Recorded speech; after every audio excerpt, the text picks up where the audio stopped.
देखो कितना दिया, px is equal to x square plus 7x plus कितना दिया गया 12 का फैक्टर 4 3 12 और 4 3 7, तो कितना करोगे एक्स स्क्वायर प्लस का 4 और प्लस 3x और फिर कितना हो गया ये 12, एक्स स्क्वायर प्लस 4x और प्लस 3x और फिर कितना हो जाएगा और प्लस का ये 12, x से काउंट x प्लस 4 4 1 थोड़ी है और प्लस कितना है 3 काउंट तो x प्लस 4, ये x प्लस 4 दोनों में काउंट तो कितना हो जाएगा x plus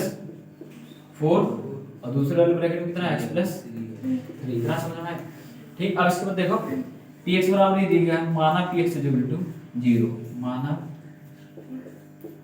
px is equal to 0, शून्य निकालना 0 लेना पड़ेगा ठीक है। तो x प्लस 4 और दूसरा कितना दिया x plus 3 is equal to 0। अब देखो जब x plus 4 is equal to 0 तो x मान कितना हो जाएगा -4 ठीक है, x plus 4 is equal to 0 तो x इज इक्वल टू -4, दूसरी बार वैल्यू लेनी है x plus 3 is equal to 0 तो x इज इक्वल टू -3, इतना आ गया। अब इसमें तुम्हें देखना शून्य को शून्य ज्ञात करने, शून्य निकाला है, अल्फा और बीटा के मान कितने हैं, अल्फा इज इक्वल टू -4 और बीटा इज इक्वल टू -3। अब इसके शून्य की जांच करनी तो alpha plus beta is equal to -b/a, तो अल्फा और plus beta is equal to -b/a, alpha beta यानी कि -4 और -3, -4 और प्लस ब्रैकेट में -3 इज इक्वल टू माइनस तो कितना दिया -1 से देगा, और b का मान कितना दिया 7 और अपान a का मान कितना है 1 ठीक है। तो कितना आया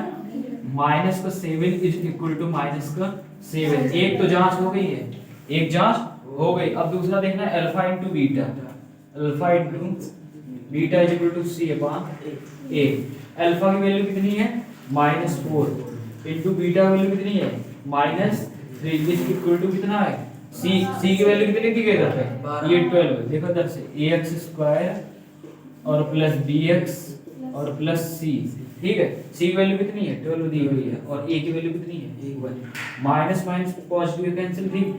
4 3 12 इक्वल टू 12, ये हो गई हमारी सत्यता की जांच। अरे हाँ ये हटा दे।